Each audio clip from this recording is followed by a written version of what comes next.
오늘 우리에게 주시는 하나님의 말씀 마태복음 7장 13절과 14절 말씀 두 절만 보도록 하겠습니다. 찾으신 줄 알고 제가 봉독해 올립니다. 좁은 문으로 들어가라. 멸망으로 인도하는 문은 크고 그 길이 넓어 그리로 들어가는 자가 많고 생명으로 인도하는 문은 좁고 길이 협착하여 찾는 자가 적음이라. 아멘. 예수님은 오늘 본문에서 영원히 후회하지 않을 선택에 대해서 말씀을 합니다. 말하자면 영원을 위한 선택이 무엇인지 말씀하고 있는 것이죠. 이것은 인생에서 가장 중요한 선택입니다. 오늘 본문은 예수님의 산상수훈 마지막 결론 부분입니다. 산상수훈은 산 위에서 주신 귀한 말씀이라고 하는 뜻으로 하나님의 백성된 성도들이 마땅히 살아갈 도리를 설명하고 있는 것입니다. 마태복음 5장서부터 7장까지의 말씀인데 그 가운데는 지키기 어려운 말씀들이 수두룩합니다. 어떤 말씀은 어렵다 못해서 불가능해 보이기도 합니다. 예를 들어서 원수를 사랑하라, 박해하는 자를 위해 기도하라, 누가 내 오른편 뺨을 치거든 왼편도 돌려대라 등이 있습니다. 예수님은 이런 말씀을 마치면서 우리에게 선택을 촉구합니다. 좁은 문으로 들어가라. 멸망으로 인도하는 문은 크고 그 길이 넓어 그리로 들어가는 자가 많고 생명으로 인도하는 문은 좁고 길이 협착하여 찾는 자가 적음이라. 여기 보면 두 가지 대조적인 인생의 모습이 나오고 있습니다. 좁은 문으로 들어가 좁은 길로 가는 인생이 있고 그리고 넓은 문으로 들어가 넓은 길로 가는 인생이 있습니다. 그런데 두 가지 인생의 종착지도 각각 다릅니다. 전자의 종착지는 영원한 생명, 즉 천국이고 후자의 종착지는 영원한 멸망, 즉 지옥입니다. 예수님은 우리의 선택을 촉구합니다. 그러면 어떤 기준으로 선택해야 합니까? 종착지가 중요한 것이죠. 문이나 길을 기준으로 선택하면 큰일 납니다. 문만 보면 넓은 문이 훨씬 좋습니다. 길만 보면 넓은 길이 좋습니다. 그러나 훗날 영원한 멸망으로 가기 때문에 문제가 되는 겁니다. 여러분의 선택은 무엇입니까? 당연히 좁은 문과 좁은 길을 선택해야 합니다. 다른 선택은 실패와 멸망을 의미하는 것이고 궁극적으로 지옥을 의미합니다. 좁은 문은 영원한 생명으로 그리고 궁극적으로 천국으로 들어가는 문입니다. 그 문은 곧 예수 그리스도를 말하는 것이죠. 요한복음 10장 9절과 10절에 보면은 내가 문이니 누구든지 나로 말미암아 들어가면 구원을 받고 또는 들어가며 나오며 꼴을 얻으리라. 도둑이 오는 것은 도둑질하고 죽이고 멸망시키려는 것뿐이요 내가 온 것은 양으로 생명을 얻게 하고 더 풍성히 얻게 하려는 것이라 그랬습니다. 예수님의 십자가 복음을 믿고 따라가면 죄와 사망에서 구원을 받습니다. 풍성한 생명의 기쁨을 얻게 되는 것이죠. 그리고 마침내 영원한 천국에 들어갑니다. 그런데 만약 그 문으로 들어가지 않으면요 영원한 멸망밖에 없습니다.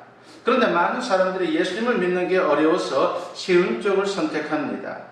그래서 세상의 사고방식을 따라갑니다. 그러나 성경은 분명히 말씀합니다. 좁은 문으로 들어가지 않으면 다른 선택은 오직 하나뿐이다. 그것은 멸망으로 향하는 넓은 문이다 라고 말입니다. 인간의 생각에는 괜찮은 선택 같지만은요 나중에 가서는 영원히 후회할 수밖에 없다라고 하는 것입니다. 잠언 14장 12절 말씀에 보면은 어떤 길은 사람이 보기에 바르나 필경은 사망의 길이니라 했습니다. 넓은 문이라 좋아 보여서 그 문으로 들어갔는데 그 앞에 펼쳐진 길도 넓은 길이라 좋다고 갔는데 마지막 마주친 게 영원한 사망이라고 한다면요 얼마나 황당스럽겠습니까? 그러나 좁은 문으로 어렵게 들어섰는데 앞에 펼쳐진 길이 좁은 길입니다. 험한 길입니다. 그래서 또 고민이 되고 갈등이 됩니다. 그러나 예수님은 분명히 말씀합니다. 마태복음 16장 24절에 보니까 이에 예수께서 제자들에게 이르시되 누구든지 나를 따라오려거든 자기를 부인하고 자기 십자가를 지고 나를 따를 것이니라고 말입니다. 자기를 부인한다는 말이 무슨 뜻입니까? 예수님을 주님으로 인정한다면 내 생각, 내 이익, 내 자존심 그 어떤 것도 포기하고 따라야 한다는 말씀입니다. 십자가는 순종입니다. 자기를 부인하고 십자가를 지고 주님을 따르는 삶, 이게 바로 좁은 길을 가는 그리스도인의 삶인 것입니다. 우리가 예수님을 믿고 영접하는 것도 쉽지 않습니다. 그래서 좁은 문입니다. 그럼에도 불구하고 그것은 이례적입니다. 믿음으로 결단하면 되는 것입니다. 그런데 그 이후 좁은 길을 걷는 것은요, 계속적이다라고 하는 것입니다. 어렵고 험난한 과정입니다. 그렇다면 좁은 길을 잘 가려면 어떻게 해야 합니까? 오늘 세 가지를 생각하면서 여러분과 같이 은혜를 나누고 도전을 받고자 합니다. 첫째는 기준을 잘 정해야 합니다. 좁은 길을 잘 가려면요, 기준을 정하는 것이 참으로 중요하죠. 좁은 길의 이정표는 하나님의 말씀입니다. 말씀을 도라고 말합니다. 길도 아닙니까? 하나님의 말씀이 우리가 따를 인생의 길인 것입니다. 쉽지 않지만 그렇게 따라갈 때에 하나님께서 우리와 함께 해주시는 것입니다. 그런 확신을 가지고 따라가야 합니다. 그럴 때 승리의 삶을 보장해 주신다라고 약속을 하십니다.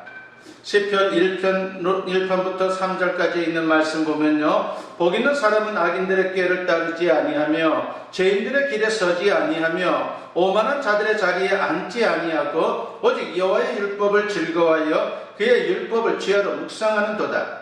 그는 시냇가에 심은 나무가 철을 따라 열매를 맺으며 그 잎사귀가 마르지 아니한 같으니 그가 하는 모든 일이 다 형통하리로다 라고 했습니다. 많은 사람들이 가는 길이 있습니다. 넓은 길이죠. 그 길은 악인들의 길이요, 죄인의 길이요, 오만한 자의 길입니다. 그 길이 바로 넓은 길입니다. 그러나 우리는 단호히 넓은 길에서 돌아서서 하나님의 말씀을 묵상하며 그분의 뜻대로 걸어가야 합니다. 그게 바로 좁은 길입니다. 그 길로 가는 게 쉽지 않지만 결단하고 가게 되면요, 하나님의 보증이 있습니다. 시냇가에 심은 나무같이 풍성한 열매가 열리는 인생이 되는 것입니다. 그러나 이게 말처럼 쉽지 않습니다. 인생을 살다 보면요, 때때로 흔들릴 때가 얼마나 많은지 모릅니다. 비틀거리기도 합니다. 그때마다 우리는 정신을 차리고 좌로나 우로나 치우치지 않도록 조심해야 합니다. 여호수아 23장 6절에 보면은 그러므로 너희는 크게 힘써 모세의 율법책에 기록된 것을 다 지켜 행하라. 그것을 떠나 우로나 좌로나 치우치지 말라고 했습니다. 좁은 길을 걷는 것이 당장은 힘들지 모릅니다. 손해보는 것 같을지도 모릅니다. 그러나 결과가 좋다라고 하는 것입니다. 이태식 성도의 간증입니다. 예수님을 믿기 시작한 것은 오래전부터였습니다. 그런데 30년 동안이나 교회를 건성으로 다녔습니다. 그것도 결코 쉬운 일은 아닐 것입니다. 건성으로 다녔다는 말이 무슨 뜻입니까? 사전을 보니까 건성이라고 하는 것이 속이 없이 겉으로만 대강대강 하는 것이다라고 그렇게 설명이 되어 있습니다. 그런 사람은 30년 교회 생활을 해도 은혜 체험의 간격이나 변화된 생활의 감정이 있을 수가 없죠. 따라서 몸도 마음도 생활도 편치를 못했습니다. 이태식 성도, 그는 결국 6년 전에 병으로 하반신 마비의 고통을 겪게 됩니다. 그러나 그는 거기서 낙담하지 않고 절망하지도 않았습니다. 대신 그는 성경을 보기 시작합니다. 그리고 요한복음을 통해서 크게 감동을 받았습니다. 은혜를 받은 것입니다. 그때 그는 빛이 있을 때 빛을 잡아야지 지금 하나님을 못 잡으면 가는 길이 뻔하다라고 그렇게 생각을 하게 되었습니다. 그래서 그때부터 붓으로 성경을 매일 18시간씩 필사를 하기 시작했습니다. 그는 말씀을 쓸 뿐만이 아니라 그 말씀을 지켜 행했습니다. 그 결과 그는 말씀으로 새 삶을 찾게 되었고 치유가 되었습니다. 그러면서 그는 고백합니다. 하나님은 살아계십니다라고 말입니다. 하나님의 말씀으로 좁은 길을 갈 때에 거기에 진정한 기쁨과 축복이 준비되어 있습니다. 그런 확신을 가지고 세상과 타협하지 말고 좌로나 우로나 뒤로나 돌아보지 말고 오직 앞만 보고 말씀을 따라가십시오. 하나님의 말씀을 기준 삼고 좁은 길로 나아가 꼭 승리할 수 있는 우리 모두가 되었으면 합니다. 두 번째로 좁은 길을 잘 가려면요, 욕망을 극복해야 합니다. 우리는 육신을 갖고 있기 때문에 욕망을 극복하는 게 쉬운 일이 아닙니다. 무조건 참고 금욕하고 고용한다고 되는 게 아니죠. 그래서 전공법을 쓰는 것이 가장 좋은 것입니다. 최선의 수비는 공격이다라고 하는 말이 있지 않습니까? 이것은 신앙생활에도 그대로 적용이 되는 것입니다. 그래서 영혼의 기쁨을 맛보면 육신의 욕망을 충분히 극복할 수 있게 되는 것입니다. 요한복음 4장을 보면요, 사마리아 여인의 이야기가 나옵니다. 그녀는 육신의 욕망을 따라 살았던 여인이죠. 남자를 5명이나 갈아치웠고 6번째 남자와 동거하고 있는 상황이었습니다. 사람들의 이목이 두려워서 한낮 정오에 지친 육체와 영혼으로 우물가에 나왔습니다. 그때 예수님께서 그녀를 만나서 불쌍히 여기면서 하신 말씀이 있습니다. 요한복음 4장 13절과 14절에 보니까 이 물을 마시는 자마다 다시 목마르느니와 내가 주는 물을 마시는 자는 영원히 목마르지 아니하리니 내가 주는 물은 그 속에서 영생하도록 솟아나는 샘물이 되리라고 했습니다. 여인은 이 말씀을 듣고 변화가 됩니다. 그리고 물동이를 버려두고 마을로 들어가서 외쳤습니다. 내가 메시아를 만났습니다. 가서 그 메시아를 보십시오라고 그렇게 외쳤습니다. 그녀의 영혼 깊은 곳에서 얼마나 큰 기쁨이 샘솟았으면 이러한 변화된 모습이 있었겠습니까? 육신의 욕망 때문에 고민하던 그녀는 신령한 기쁨으로 결국은 승리를 했습니다. 그렇습니다. 예수님이 주시는 생수, 즉 영생의 기쁨을 맛보면요, 육체의 욕망을 극복할 수 있는 것입니다. 좁은 길을 기쁨으로 걸어갈 수 있습니다. 그런데 옛사람의 모습이 남아 거기에 지면요, 계속해서 욕망의 노예가 되는 것입니다. 이건 아닙니다. 그래서 신앙생활 하면서도 방황이 있고 불필요한 고난이 있는 것입니다. 결국은 좁은 길을 가는 게 성도의 본분이고 또한 성도의 사명이기 때문에 하나님이 징계해서라도 끌고 가시는 것입니다. 베드로는 안타까운 심정으로 증거합니다. 베드로전서 4장 3절에 보면은 너희가 음란과 정욕과 술 취함과 방탕과 향락과 무법한 우상 숭배를 하여 이방인의 뜻을 따라 행한 것은 지나간 때로 족하도다 라고 했습니다. 이전에 그런 삶으로 이제는 족하다라고 하는 것이죠. 새로운 인생을 살아야 된다는 것입니다. 욕망을 극복한 인생을 살아야 한다는 것입니다. 성경을 보게 되면요, 욕망을 극복하고 좁은 길을 걸었던 사람들이 얼마나 많았는지 모릅니다. 또 반대로 넓은 길로 영영 가버린 사람들도 있었습니다. 모세를 보십시오. 히브리서 11장 24절부터 26절에서 히브리서 기자가 그의 생애를 요약해서 증거를 합니다. 모세는 애굽의 왕자가 누리는 부귀 영화와 향락을 포기하고 스스로 광야 고난의 길로 나아갔습니다. 그것은 좁은 길입니다. 그러나 그 가운데 주님이 주시는 신령한 기쁨을 맛보았습니다. 그 기쁨이 있었기에 좁은 길을 걸을 수 있었고 그 결과 신앙의 영웅이 될 수 있었던 것입니다. 반대로 신약에 나오는 데마는 어떻습니까? 그는 본래 사도 바울의 측근이었습니다. 그런데 사도 바울을 따라다니다가 너무나 고달프고 너무나 힘이 들었습니다. 결국은 사도 바울을 떠나게 되죠. 디모데후서 4장 10절에 보니까 데마는 이 세상을 사랑하여 나를 버리고 데살로니가로 갔고라고 했습니다. 바울을 떠난 게 아니라 주님을 떠나 넓은 길로 갔다는 것입니다. 이유가 뭡니까? 그는 바울 옆에 있으면서도 바울이 맛본 신령한 기쁨을 맛보지 못했기 때문입니다. 과연 어느 쪽이 현명한 인생입니까? 프랑스의 농민학원 밀레는요, 본래가 누드하가였습니다. 돈도 잘 벌고 인기도 있었습니다. 그러던 어느 날 그는 전시회장에서 자신의 그림을 보고 청년들이 음담패설하는 장면을 목격하게 됩니다. 자기는 예술이라 생각했는데 많은 사람들을 타락시키고 있다라고 하는 것을 자각하게 되었습니다. 그날 밤 회개하고 아내에게 결심을 밝힙니다. 손가락을 빨아도 성화만 그리겠다고 신실한 그의 아내가 격려해 주었고 용기를 얻은 그는 좁은 길을 택하게 됩니다. 육신의 삶은 고달팠지만 주님이 주시는 기쁨으로 그는 하루하루 살아가는 그런 인생이 되었습니다. 그래서 탄생한 작품 중에 하나가 만종입니다. 그는 좁은 길을 걸어갔지만 결코 망하지 않았습니다. 그렇습니다. 하나님이 살아계신데 어찌 좁은 길을 걷는다고 망할 수 있단 말입니까? 오히려 세상이 알지 못하는 큰 기쁨으로 승리할 줄로 믿습니다. 세 번째로 좁은 길을 잘 가려면요, 비교하지 말아야 합니다. 가장 확실히 불행해지는 방법이 있습니다. 뭡니까? 남과 비교하는 겁니다. 그러면 가장 확실하게 망하는 인생을 사는 것이죠. 멀쩡하다 잘 살다가도 남과 비교하기 시작하면요, 갑자기 불행해집니다. 아침에 잘 차려입고 기분 좋게 나갔다가 동창생들 만난 후에 집에 들어와서 갑자기 불행해집니다. 이런 일은 많은 사람들이 경험하는 것입니다. 행복해지고 싶습니까? 절대로 비교하지 마십시오. 비교한다면 오늘의 현실과 주님이 주실 미래의 영광을 비교하십시오. 다른 사람들의 육신적인 조건과 비교하지 마십시오. 오늘 내가 좁은 길을 걷는 수고가 있어도 주님이 기억하십니다. 위로해 주시고 보상해 주십니다. 로마서 8장 17절과 18절에 보니까 자녀이면 또한 상속자 곧 하나님의 상속자요 그리스도와 함께한 상속자니 우리가 그와 함께 영광을 받기 위하여 고난도 함께 받아야 할 것이니라. 생각하건대 현재의 고난은 장차 우리에게 나타날 영광과 비교할 수 없도다라고 했습니다. 오늘 우리가 좁은 길을 걷느라 혹시 고난을 당한다 할지라도 장차 우리가 얻을 영광과 비교가 안 되는 것입니다. 그런 소망과 확신을 우리가 가져야 하는 것입니다. 창세기 13장을 보면요, 아브라함과 조카 롯의 이야기가 나옵니다. 가나안 땅에서 하나님의 축복으로 두 사람이 많은 가축을 얻었습니다.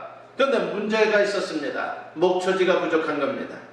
그러면서 양쪽 목자들 사이에 다툼이 벌어질 때가 너무나도 많았습니다. 아브라함이 보니까 자칫 잘못하면 삼촌과 조카 사이에 의가 상할 것 같다는 생각이 들었습니다. 그래서 서로 떨어져 지낼 것을 제안하게 되죠. 그렇게 해서 아브라함이 롯에게 먼저 선택권을 주었고 롯은 요단들을 지나서 소돔까지 이르게 됩니다. 그 선택의 기준이 무엇입니까? 오직 하나, 육신의 유익이었습니다. 반면 아브라함은 하나님과의 약속을 지키겠다라고 하는 그 마음을 가지고 척박한 가나안 땅에 머물게 됩니다. 인간적으로 비교하면요, 얼마나 속상한 일입니까? 그러나 그 이후에 하나님의 위로가 아브라함에게 임하게 됩니다. 동서남북을 바라보라며 보이는 모든 땅을 그와 그 후손들에게 주겠다라고, 그리고 그의 후손이 티끌같이 많게 될 것이다라고 약속을 하셨습니다. 어떻게 됐습니까? 정말 하나님의 말씀대로 되었습니다. 하나님의 보상입니다. 그렇습니다. 좁은 길을 걷는 게 쉽지는 않지만은 그 길을 걷기만 하면요, 절대로 손해보지 않습니다. 실패하지 않습니다. 고난이 있을지라도 결국은 승리하게 되어 있습니다. 하나님의 위로와 보상이 있습니다. 그러므로 예수님을 바라보면서 좁은 길을 뚜벅뚜벅 걸어갈 수 있는 하나님의 사람들이 되었으면 합니다. 이제 말씀을 마치고자 합니다. 인생에는 두 개의 문이 있습니다. 좁은 문과 넓은 문이 있습니다. 저와 여러분은 어떤 문으로 들어왔습니까? 좁은 문입니까? 잘 하셨습니다. 이제 좁은 길로 가기만 하면 됩니다. 쉽지 않지만 험난하지만 하나님이 보장해 주시는 길입니다. 하나님의 승리가 있습니다. 그리고 영원한 천국과 영광이 있습니다. 아무쪼록 오늘 말씀을 여러분 마음에 새기고 담대히 좁은 길을 잘 걸어가는, 그래서 진정한 주님의 축복을 맛볼 수 있는 저와 여러분 모두 될 수 있기를 주님의 이름으로 간절히 축원합니다. 기도드립니다. 사랑과 은혜가 충만하신 아버지 하나님 감사합니다. 오늘도 말씀을 통해서 좁은 길을 걸어가는 믿음의 사람들의 모습을 소개하시니 감사합니다. 아버지 하나님, 힘들고 어렵다 할지라도 좁은 문으로 들어가서 좁은 길을 걸어갈 수 있는 믿음의 사람들 다 되게 하시고, 그래서 진정 주님의 예비하신 축복에 이룰 수 있는 우리 모두가 되게 하여 주시옵소서. 아버지 하나님이시여, 이제 또한 지금까지 어떻게 살아왔다 할지라도 앞으로의 삶을 좁은 길로 정하게 하시고, 그래서 믿음으로 그 길을 걸어가는 가운데에 진정 큰 보람과 그리고 의미를 갖게 하시고, 진정 주님이 주시는 큰 기쁨을 맛보는 하나님의 백성들 다 되게 하여 주시옵소서. 감사드리옵고 예수님의 이름으로 기도드리옵나이다. 아멘. 축복 기도드립니다. 이제는 우리 주 예수 그리스도의 은혜와 아버지 하나님의 무궁하신 사랑하심과 성령의 감화감동 역사 충만하심이 오늘 주님께 예배로 영광 돌리며 이제 선포된 말씀과 같이 좁은 문으로 들어와서 좁은 길로 걸어가는 믿음의 사람의 길을 걷기를 다짐하는 하나님의 사랑하는 자녀들 위해 지금으로부터 영원토록 함께 하시기를 간절히 축원하옵나이다. 아멘.